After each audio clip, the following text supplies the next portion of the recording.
আচার্য শব্দটা বলতে যতটা সহজ, আচার্য শব্দের মানেটা কিন্তু এত সহজ নয়।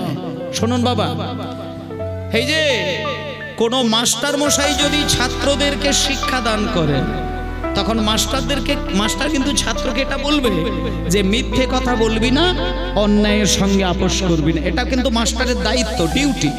কিন্তু মায়েরা বলুন তো, মাস্টার ছাত্রকে মিথ্যে কথা বলতে নিষিদ্ধ করে যায়। আচ্ছা, মাস্টার নিজে মিথ্যে কথা বলেন? বলে? তাহলে উনি স্কুলে গিয়ে বলছেন কেন মিথ্যে কথা বলবি না? কারণ ওটা ওনার ডিউটি, ওনার কর্তব্য। তাহলে মাস্টার ছাত্রকে যা শিক্ষা দেবে সেটা নিজের জীবনে প্রতিফলিত করলে ভালো, যদি না করে কোনো অসুবিধে নেই, কিন্তু শিক্ষাটা দিতে হবে। কিন্তু আচার্য যিনি হবেন তার ঘটনাটা কিন্তু আচার্য তোমাকে যদি হতে হয়, তাহলে তুমি মুখ দিয়ে যে শব্দটা সমাজের কল্যাণের জন্য ব্যয় করবে সেটা তোমাকে নিজের জীবনে প্রতিফলিত করতে হবে। মানে এক কথাই বলা যায়, সারা জীবন ধরে নিজেকে আচরণ করে তারপরে যিনি জগৎকে শিক্ষা প্রদান করেন তিনিই হন আচার্য। তা আমরা সেই কীর্তন আচার্য, বিশিষ্ট বৈষ্ণব আচার্য যাকে আমরা পেয়েছিলাম বলে আমরা বাঙালি আজকে দেখুন কত প্রাণ ভরে কীর্তন গান শুনছি। এই যে এখন সারা বাংলায় কীর্তন গান হচ্ছে, জানেন এই কীর্তনের মূল স্রষ্টা কে? কীর্তন তো গেয়ে বেড়াচ্ছেন, কীর্তন শুনে বেড়াচ্ছেন, কিন্তু এই কীর্তনের স্রষ্টা কে ছিলেন, গুরু কে ছিলেন? সবাই জানেন চৈতন্যদেব কীর্তনের স্রষ্টা, কিন্তু শোনেন, চৈতন্য মহাপ্রভু কীর্তনের পিতা, কিন্তু কীর্তনকে এত সুমধুর সুর তাল ছন্দ দিয়ে প্রচার করার দায়িত্ব কিন্তু চৈতন্যদেবের নয়। তিনি কিন্তু কে? আজকে তার ঘটনাটা মন দিয়ে শুনব। যেমন কৃষ্ণের মা হচ্ছে দেবকী, কিন্তু কৃষ্ণের আসল মা ধরা হয় যশোদা দেবীকে। কৃষ্ণকে জন্ম দিয়েছিল দেবকী, কিন্তু মায়ের ভূমিকায় যদি দেবকী আর যশোদাকে দাঁড় করানো হয়, পরীক্ষা করলে দেখা যাবে যশোদাই কিন্তু কৃষ্ণের আসল মা। এগুলো আপনারা অনেকেই জানেন। তেমনি চৈতন্যদেব কীর্তনের মূল গুরু, কিন্তু কীর্তনের বিচার দেখতে গেলে সারা বিশ্ব ব্রহ্মাণ্ডে এত সুন্দর প্রচারক যার দ্বারা, তিনি কিন্তু চৈতন্যদেব নয়, তিনি হলেন আমার বিশিষ্ট বৈষ্ণব আচার্য ঠাকুর নরোত্তম দাস। তাই আজকে সেই নরোত্তম দাসের কাহিনী, নরোত্তম দাসকে আমরা পেয়েছি কার জন্য? শুনুন, সেই জায়গায় যাই। আজকে নরোত্তম দাসকে নামিয়ে নিয়ে আসার জন্য, নরোত্তম দাস কোথায় ছিলেন মায়েরা? নরোত্তম দাসকে নামিয়ে নিয়ে এসেছেন কে? আমার নিমাই। কোথা থেকে নামিয়েছেন সেই ঘটনাটা আজকে শুনবো। চলুন এবার লীলাটাকে মন দিয়ে শুনবেন। আমার শ্রীমান মহাপ্রভু তিনি জগবাসীর কল্যাণের জন্য কয়েকজন অন্তরঙ্গ ভক্তকে সঙ্গে করে নিয়ে সুরধনী গঙ্গার কূলে স্নান করবে না বলে নবদ্বীপ ছেড়ে চলে গিয়েছিল মুর্শিদাবাদের একটি বিখ্যাত জায়গা। বাবা, মুর্শিদাবাদের যে জায়গাটিতে গিয়েছিলেন সেই জায়গাটা আমি আপনাদের একটুখানি বলে দিই। আমি সেই জায়গায় গিয়েছিলাম কয়েকবার। জায়গাটির নাম হলো জলঙ্গির একটি বিখ্যাত জায়গা, যেখানে এখন এই মুহূর্তে পূর্ববঙ্গের সঙ্গে পশ্চিমবঙ্গের একটা বর্ডার তৈরি হয়ে গেছে। আর সেই বর্ডারে রয়েছে একটা নদী, যে নদীর নাম হলো পদ্মা নদী। তাহলে ওই যে পদ্মা নদী, ওই পদ্মা নদীর একটি ছোট্ট ঘাটে আমার প্রাণ পুরুষ ভগবান শ্রীকৃষ্ণ চৈতন্য মহাপ্রভু তিনি 5 জন বৈষ্ণবকে সঙ্গে নিয়ে আজকে পদ্মা নদীর জলে স্নান করার জন্য গেছেন। আচ্ছা মায়েরা, আপনারাও তো নদীতে, সমুদ্রে, সাগরে গিয়ে স্নান করেন, আমরাও স্নান করি, আর আজকে মহাপ্রভু স্নান করার জন্য গেছেন। কিন্তু আমাদের স্নান করার পদ্ধতি আর কৌশল আর শ্রী চৈতন্য মহাপ্রভুর স্নান করার কৌশল দুটো কিন্তু এক নয়, আকাশ পাতাল তফাৎ। মহাপ্রভু কেমন ভাবে স্নান করছেন দেখুন মায়েরা। ভক্তদেরকে সঙ্গে করে নিয়ে গিয়ে নদীর জলের সামনে দাঁড় করিয়ে দিয়েছেন। দাঁড় করিয়ে দিয়ে ভক্তগণদের বলছেন মহাপ্রভু, হে ভক্তগণ, তোমরা এক এক করে নদীর জলে নামো, আমি তোমাদের ঠিক পিছনে পিছনে নামবো। এই বলে ভক্তগণ আর মহাপ্রভুকে কিছু বলেননি, ভাবলেন যে আমরা আগে জলে নামি না, তারপরে তো মহাপ্রভু নামবেন বলেছেন। এই আশায় প্রত্যেকটি ভক্ত নদীর জলে ঝাঁপ দিয়ে দিয়েছেন। এবার নদীর জলে ঝাঁপ দিয়ে যখন তারা জলকেলি করা শুরু করলো, হঠাৎ করে যখন ওই 5 জন বৈষ্ণব পিছন দিকে মহাপ্রভুকে তাকাতে গেলেন, দেখলেন মহাপ্রভু উধাও, মহাপ্রভু নেই। তিনি কোথায়? এই আবেগটা ভালো করে ধরবেন। বৈষ্ণবদেরকে জলে নামিয়ে দিয়ে মহাপ্রভু তাদের চোখের একটুখানি আড়াল করে সেকেন্ডের মধ্যে মহাপ্রভু ওদের কাছ থেকে সরে গেলেন। ওই ঘাটের একটুখানি দূরে একটা ছোট্ট গাছের জঙ্গল ছিল। সেই জঙ্গলের ভেতরে মহাপ্রভু ঢুকে গিয়ে একটা গাছের তলায় দাঁড়িয়ে বুক চাপড়ে চাপড়ে বুকে আঘাত করে করে নয়ন জলে ভাসতে ভাসতে একজনের নাম ধরে ব্যাকুল হয়ে কাঁদছেন। এমনি ডাকছেন নয়, কেঁদে কেঁদে পাগল হয়ে ডাকছেন। এবং যাকে ডাকছেন তিনি কে? মহাপ্রভু এর আগে কিন্তু এই নামটা, এই শব্দটা উচ্চারণ করেননি।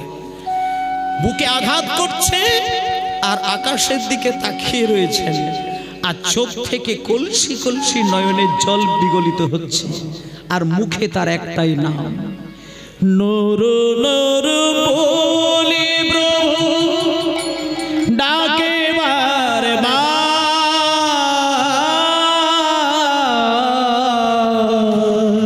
নিতাই গৌর হরি বল।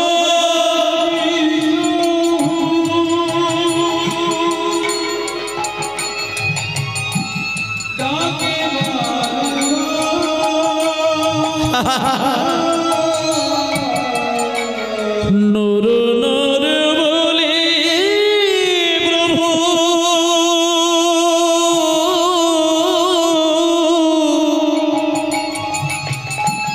ডাকে বারে বার, নর নর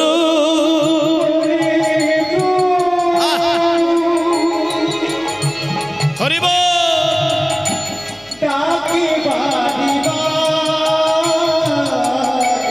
ডাকিতে ডাকিতে বহে প্রেম সুধার, ডাকিতে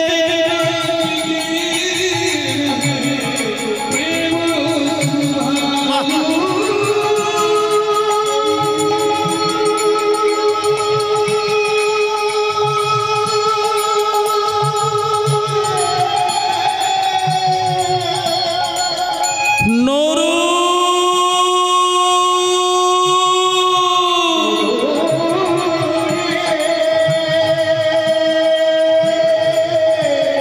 নরু রে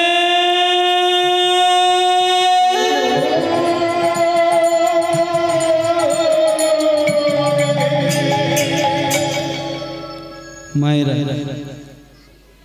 ছবির মতন করে লীলাটা সাধন করবেন।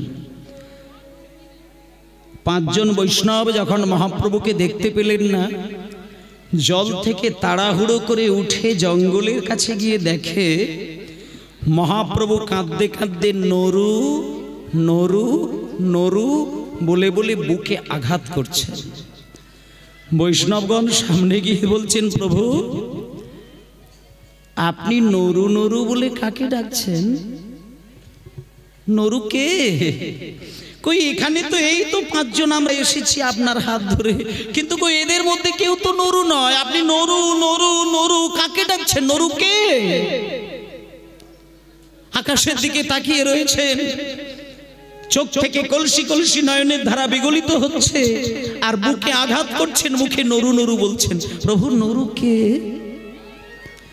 মহাপ্রভু বললেন, হে ভক্তগণ, নরু নরু বলে যাকে ডাকছি তার এখনো জন্মই হয়নি। আমি তার জন্মের আগে থেকে আহ্বান করে যাচ্ছি, যাতে আমার এই ডাক আকাশ পর্যন্ত চলে যায়, আমার ডাক শুনে সে যাতে তাড়াতাড়ি পৃথিবীতে নেমে আসে।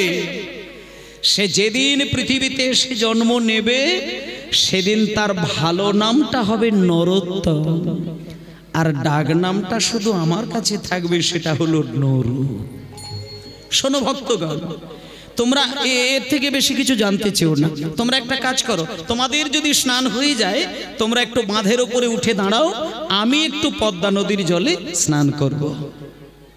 মায়েরা, মহাপ্রভু সকলকে স্নান করিয়ে দিয়ে আজকে মহাপ্রভু একা একা জলে নামছেন। কেমন ভাবে জলে নামছেন? আজকে মহাপ্রভু জলে নামার ভাবটা কিরকম দেখুন। এক পা করে জলে নামতে নামতে নামতে নামতে জলটা যখন নাভির সমান ছুঁয়ে গেল, মহাপ্রভু আর জলে নামলেন না।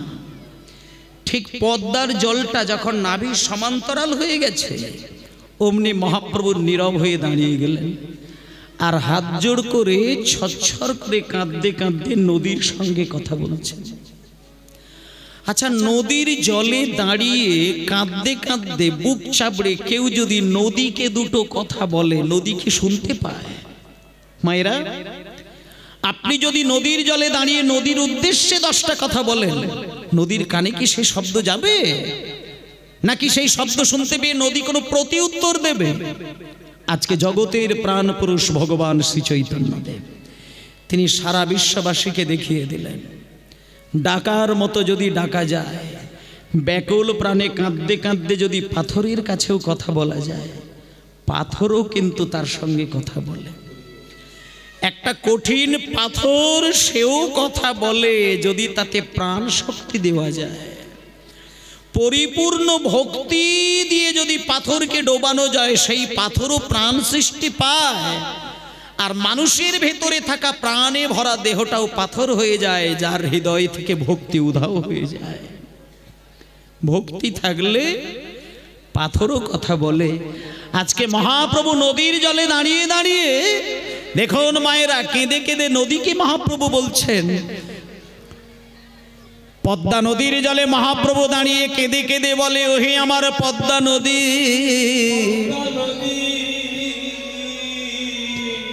এই যে আমি তোমার জলে দাঁড়িয়ে কৃষ্ণ কৃষ্ণ বলে কাঁদছি। মায়েরা মায়েরা মায়েরা, আমার দিকটা ধ্যান দেবেন। মহাপ্রভুই আমার কেঁদে কেঁদে কেঁদে কেলে নাভি জলে দাঁড়িয়ে চোখ থেকে টপ টপ করে জল পদ্মা নদীর জলে মিশে যাচ্ছে। আর পদ্মা নদীকে মহাপ্রভু বলছে, হে আমার পদ্মা নদী, এই যে আমি তোমার জলে দাঁড়িয়ে কৃষ্ণ কৃষ্ণ কৃষ্ণ বলে বলে কাঁদছি। লোকে ভাববে এটাই আমার চোখের জল, কিন্তু আমার চোখের জল নয়, পদ্মা নদী। আহা, আসতে মায়েরা, কত আবেগের বিষয় দেখুন, কত গভীর আবেগ দিয়ে এটা চিন্তা করতে হবে। চোখ থেকে জল বেরোলে চোখের জল, নাক থেকে জল গড়ালে নাকের জল।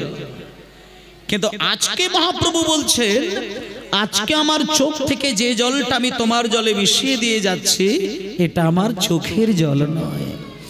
আমি এর আগে যতদিন তোমার জলে কেঁদেছি সেদিন সেটা চোখের জল ছিল, কিন্তু আজকে আমি তোমার জলে যে জলটা ফেলে দিয়ে যাচ্ছি এটা চোখের জল নয়।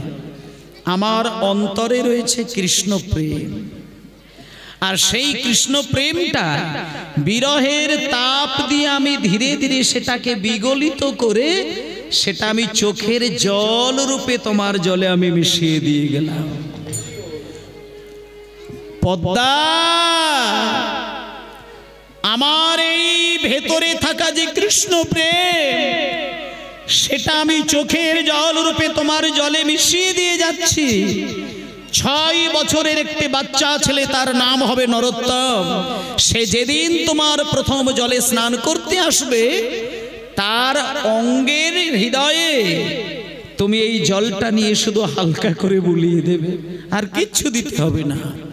এই বলে মহাপ্রভু, যাহার পরশে তুমি অধিক উছালিবা যাহার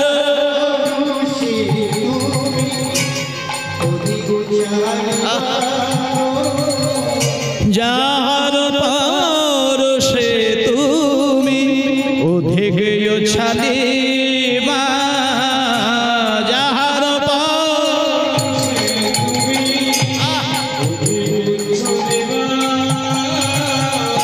আমারে প্রেম তুমি তাহারে দিবা গো প্রেম তুমি বলি আমারে প্রেম তুমি তাহারে দিবা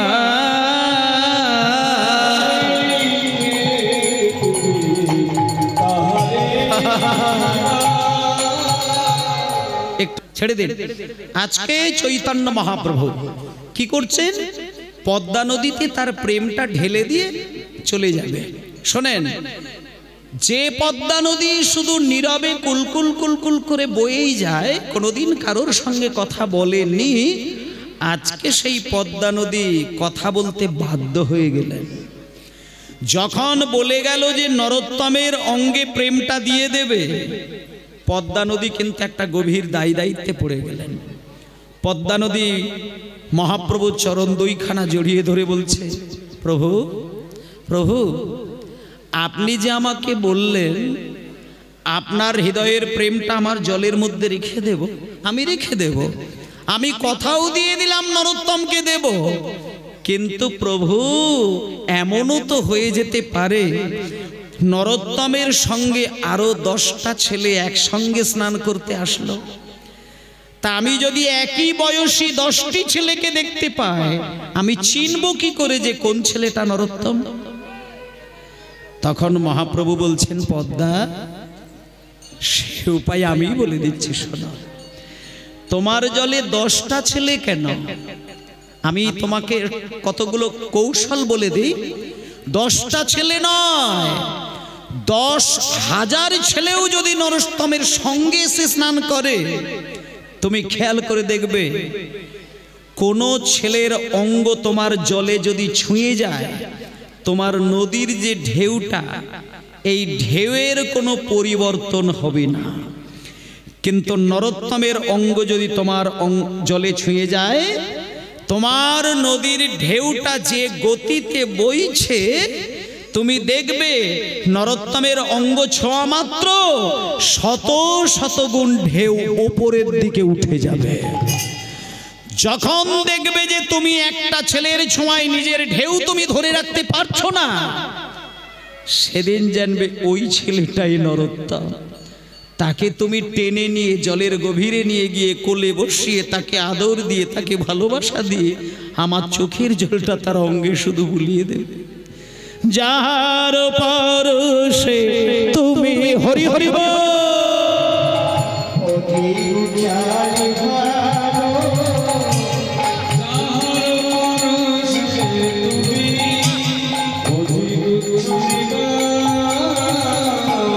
আমারে প্রেম তুমি তাহারে দিবা গো,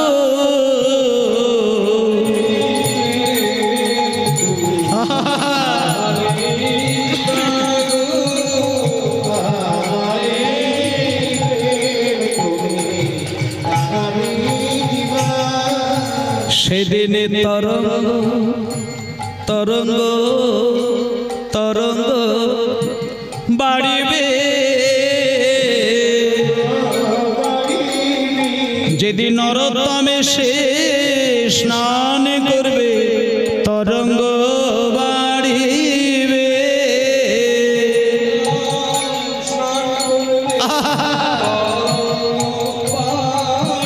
যেদিন নরোত্তমে সে স্নান করবে, হা কৃষ্ণ বলে কেঁদে বেড়াবে।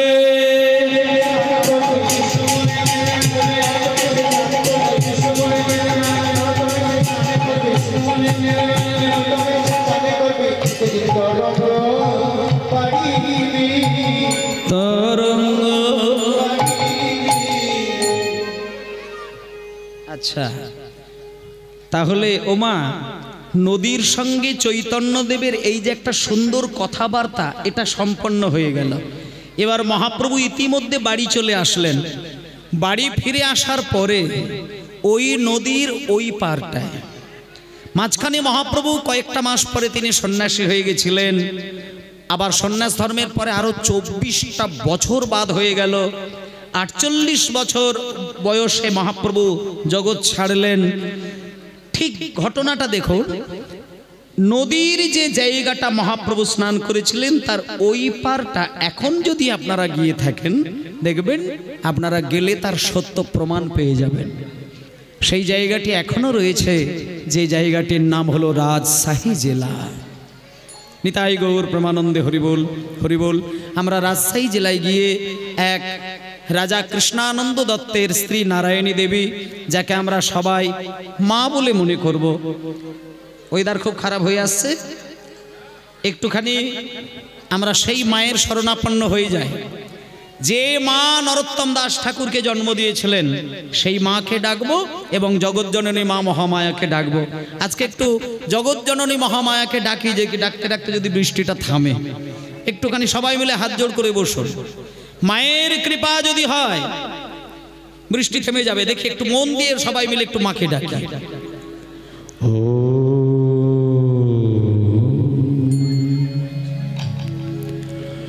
ত্বাং স্বাহা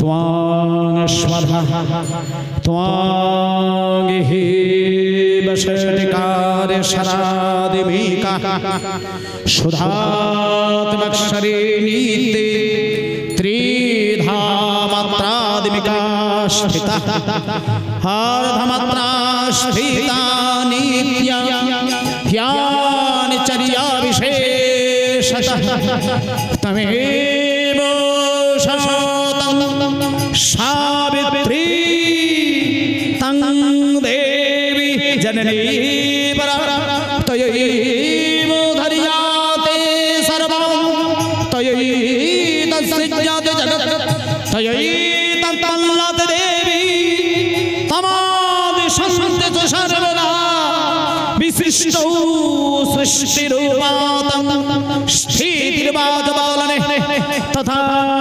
সংহৃতিরূপন্তে জগতহাস জগন্ময় মহাবেদ মহামায়া মহামেধা মহাস্মৃতি মহামোহা চ ভবতি মহাদেবী মহেশ্বরী প্রকৃতিস্তঞ্চ সর্বস্ব গুণত্রয় বিভাবিনী কালরাত্রির মহোরাত্রি মহোরাত্রি সদারুণা লজ্জা পুষ্টি সদা তুষ্টি শান্তি কান্তিরেব চ খর্গনে শূলেনি ঘোরা গদিনী চক্রনি তথা শঙ্খেনি চাবেড়ে বাণ ভূষণি পরিভায়ুধা সম্মাসম্মতরা শেষ সমেবতাতি সুন্দরী পরাবরণ পরমা তমেব পরমেশ্বরী পরাবরণ পরমা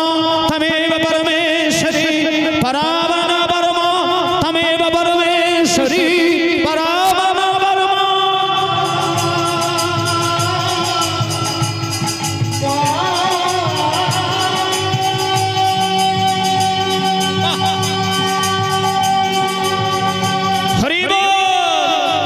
নিতাই গৌর প্রেমানন্দ হরি বল।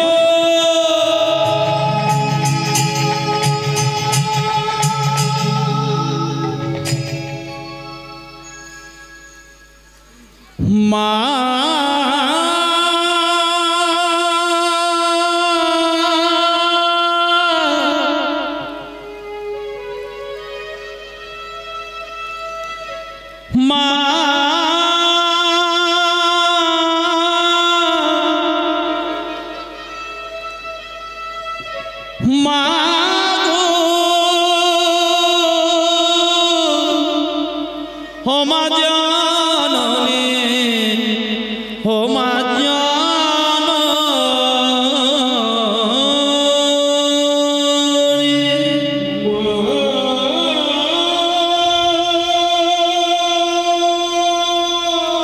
নিতাই গৌর প্রেমানন্দে হরি বল।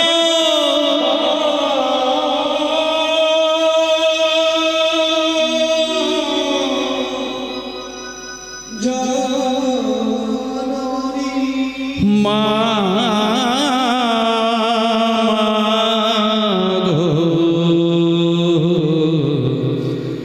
ও মা জননী, মা তোর চোখের কাজল। বৃষ্টি একটু থেমেছে না, পড়ছে এখনো? একটু মনে হয় কমেছে। হ্যাঁ, মাকে ডাকলে তো কমবে। মা তোর চোখের কাজল। এই গানটা শুনতে শুনতে বৃষ্টি থেমে যাবে, আশা করি বৃষ্টি হবে না। সারা গায়ে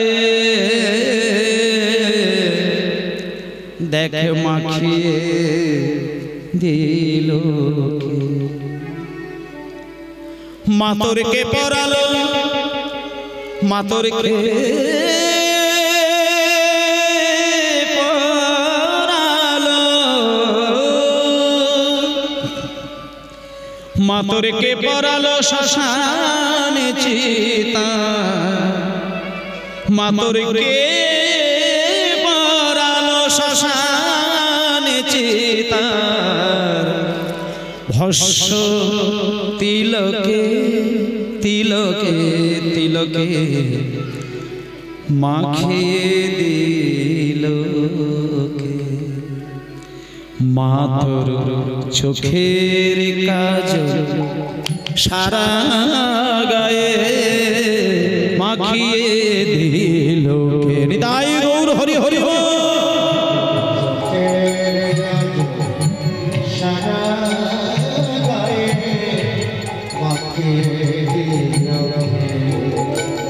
মা তোর চোখের কাজল সারা গায়ে মাখিয়ে দিল, মা তোরকে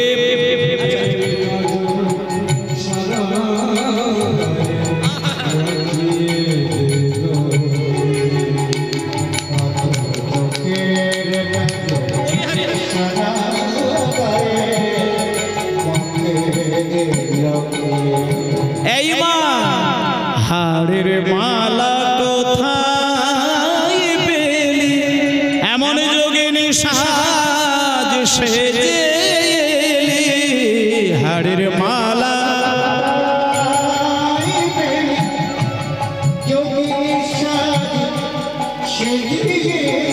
তুই হাড়ের মালা কোথায় পেলি, মা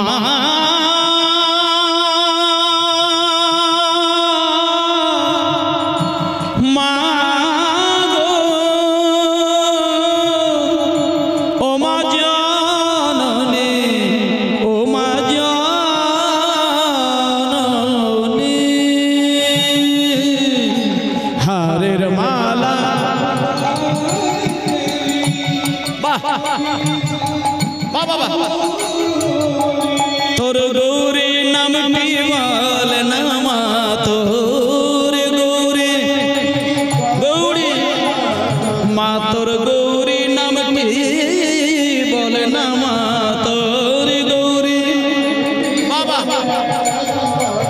মা, তোর হরে নীলকে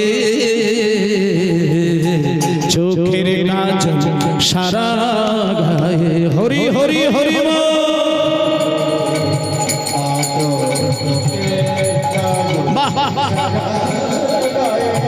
মাখিয়ে দিল কে মা তোর চোখের কাজল সারা গায়ে।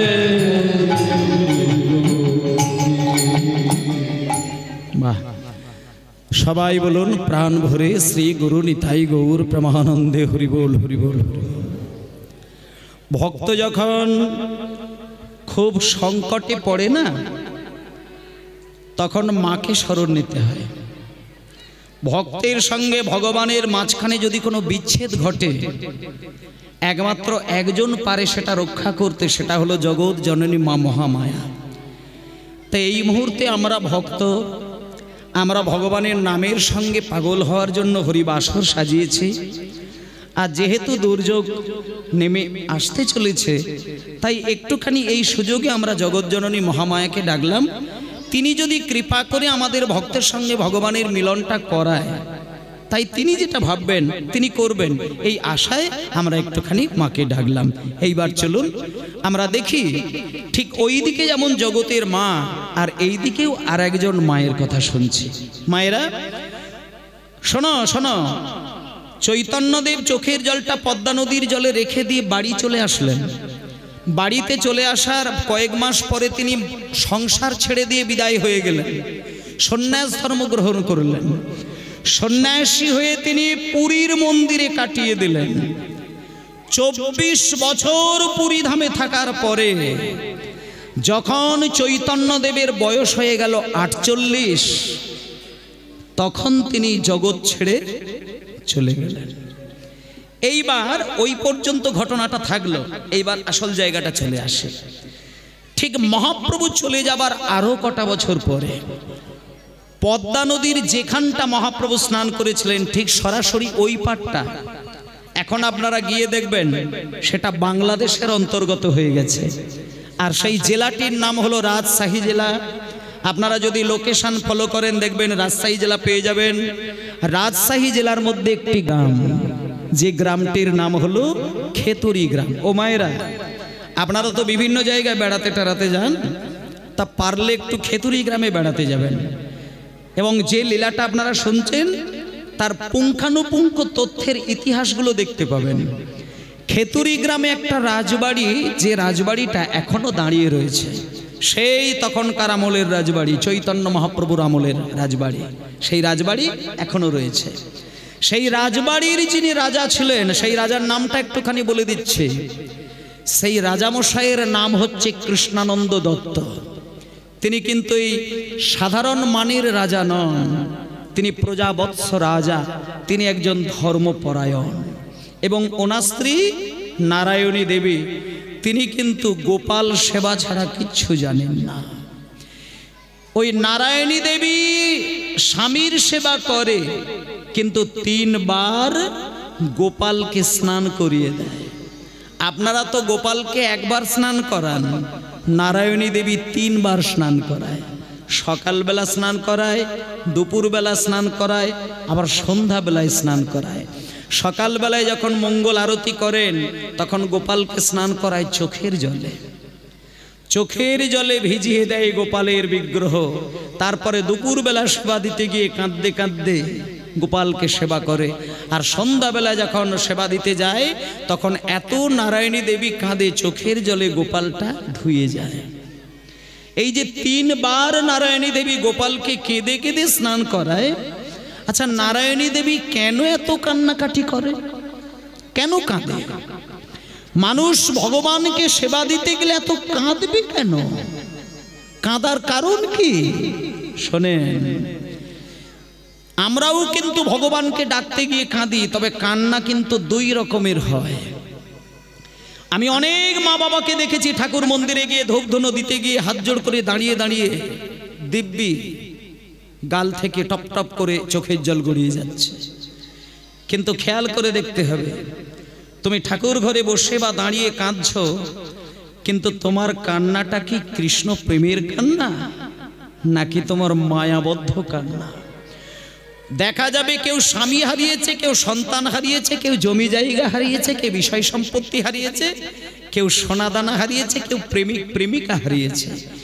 এই কথাটা ধূপ দিতে গিয়ে মনে পড়ে গেল, আরতি করতে গিয়ে মনে পড়ে গেল, এটা মনে করে যদি বেদনাটা প্রকাশ পায় চোখের জলে, জানতে হবে ওই চোখের জল কোনোদিন ভগবান তোমার গ্রহণ করবেন না, কারণ ওটা তোমার মায়া কান্না। যেদিন তুমি মায়ার সবকিছুকে ভুলে ভগবানকে ভালোবাসার জন্য কাঁদতে জানো, সেটা হবে তোমার প্রেমের কান্না। মানে যেদিন তুমি কৃষ্ণকে ডাকতে গিয়ে পিছনের প্রত্যেকের প্রতি ভালোবাসাটা তুমি ভুলে যাবে, শুধুমাত্র কৃষ্ণকে ভালোবাসতে গিয়ে তোমার কান্না এসে যাবে। আর সেই কান্নাটা যেদিন তোমার আসবে, সেদিন তোমার চোখ থেকে যে জলটা বার হবে, সেই জলটা বরফের থেকে ঠান্ডা জল। প্রেমের কান্না যখন চোখ থেকে গড়ায় তার হৃদয়টা শীতল হয়ে যায়, চোখ থেকে শীতল বাড়ি বর্ষণ হয়। সেই কান্না কাঁদতে কাঁদতে ভগবানকে যদি তুমি ডাকো, আমি গ্যারেন্টি দিয়ে দিলাম যে প্রেমের কান্না কাঁদতে কাঁদতে ভগবানের চরণ ধৌত করে, তার মনের সমস্ত ইচ্ছা কিন্তু ভগবান পূরণ করেন। আজকে নারায়ণী দেবী যে 3 বার ছোট্ট গোপালকে স্নান করায় চোখের জলে, সেটা তার মায়া কান্না নয়, সেটা তার প্রেমের কান্না। তিনি গোপালকে সেবা দিতে দিতে কাঁদতে কাঁদতে শুধু একটা কথাই তিনি বলতেন, ঠাকুর তুমি আমায় সব দিয়েছ। আমার স্বামী রাজা, হাজার হাজার বিঘে জমির মালিক, কেজি কেজি সোনার মালিক, হিরে মুক্ত সবকিছুই তুমি আমায় দিলে, কিন্তু একটা জিনিস আমি তোমাকে চাইব, তুমি আমায় না করবে না। তুমি আমার গর্ভে এমন একটি সন্তানকে পাঠাও যে সন্তান জন্মের পর থেকে যেন তোমাকে সেবা দিয়ে যেতে পারে। এইটা কিন্তু আসল কাজ। আমরা ভগবানকে ছেলে চাই। অনেক মায়েরা দেখেছি ঠাকুরের কাছে ছেলের কামনা করে, কিন্তু আমরা যে ছেলে চাই সেটা কিসের কামনা? বৃদ্ধ বয়সে যাতে আমাদেরকে দেখে সেই আশাই সন্তান কামনা করে। দেখুন মা, একটা কথা বলি, আপনাকে বুড়ো বয়সে দেখবে ছেলে খাবার তুলে দেবে, কপালে যদি তোমার ভাত লেখা থাকে, তোমার ছেলে জন্ম না হলেও 10টা মায়ের কোলের ছেলে এসে তোমাকে ভাত খাইয়ে পেট ভরিয়ে দেবে। আর যদি কপালে তোমার অন্য সেবা না থাকে, তুমি 100টা ছেলের মা হলেও তুমি না খেতে পেয়ে মরবে। একটা কথা চিন্তা করে দেখবে, বেটার বাপ হতে স্বাদ বড় চিতে, বেটা কি তোমায় করবে সুখী? শত বেটার বাবা হয়ে গেছে হাবা, রামায়ণে তার প্রমাণ দেখি। রাবণ রাজা ছিল লঙ্কার অধিপতি, 1 লক্ষ বেটা তার 1.25 লক্ষ নাতি, কেহ না রহিল বংশে দিতে বাতি, শাস্ত্রে তার প্রমাণ দেখি। এত সহজ কথা নয় মা। আপনি 3খানা ছেলের মা হয়েছেন বলে বৃদ্ধা বয়সে আপনার ছেলে আপনার কাছে এসে বলবে, মা খেয়েছো? বাবা তুমি খেয়েছো? এই মা খেয়েছে কিনা, বাবা খেয়েছে কিনা, এই খবর নেবে যদি কৃষ্ণের অনুরাগ সেই সন্তানের হৃদয়ে থাকে। তাই মা বাবাকে সবসময় ব্যাকুল হয়ে ভগবানের কাছে কাঁদতে হয় এই কামনায় যে ঠাকুর আমার পেটে তুমি যে ছেলেটিকে পাঠাবে, আমার গর্ভে তুমি যে সন্তানটিকে পাঠাবে, ওই ছেলেটা আমাকে দেখার জন্য নয়, ওই ছেলে আমার বংশ রক্ষার জন্য নয়, ওই ছেলে বৃদ্ধ বয়সে আমাকে খাবার তুলে দেবে তা নয়, ওই ছেলেটা যেন জন্ম থেকে সারাটা জীবন তোমার মন্দিরে গিয়ে তোমাকে সেবা দিতে পারে। আমার ছেলে যদি কৃষ্ণ ভক্ত হয় তাতেই আমার জীবন ধন্য, আর আমি কিচ্ছু চাই না। নারায়ণী দেবী শুধু একটা কৃষ্ণ ভক্ত সন্তানের বাসনাই কেঁদেছেন কয়েকটা মাস। একদিন দেখা গেল নারায়ণী দেবী গর্ভবতী হলেন। হোমা, কয়েক মাস পরে দুঃখের সংসার আলো করে, নারায়ণী দেবীর কোল আলো করে, রাজপ্রাসাদের ছাদের তলায় আলোয় আলোকিত করে নারায়ণী দেবী একটা ছোট্ট সন্তানের জন্ম দিল। আদর করে মা বাবা দুইজনে সেই ছেলেটির নাম রেখে দিলেন নরোত্তম। রাজশাহী জেলায় আছে খেতুরি গ্রাম। হরি হরি।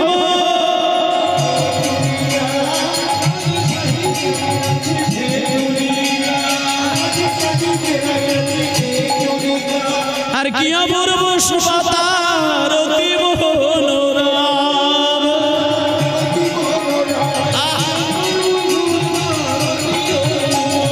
নরোত্তম জন্ম নিল কৃষ্ণানন্দের ঘরে। আরে নরোত্তম জন্ম নিল কৃষ্ণানন্দের ঘরে। নরোত্তম আর মহাভাগ্যবতী নারায়ণীর উদরে।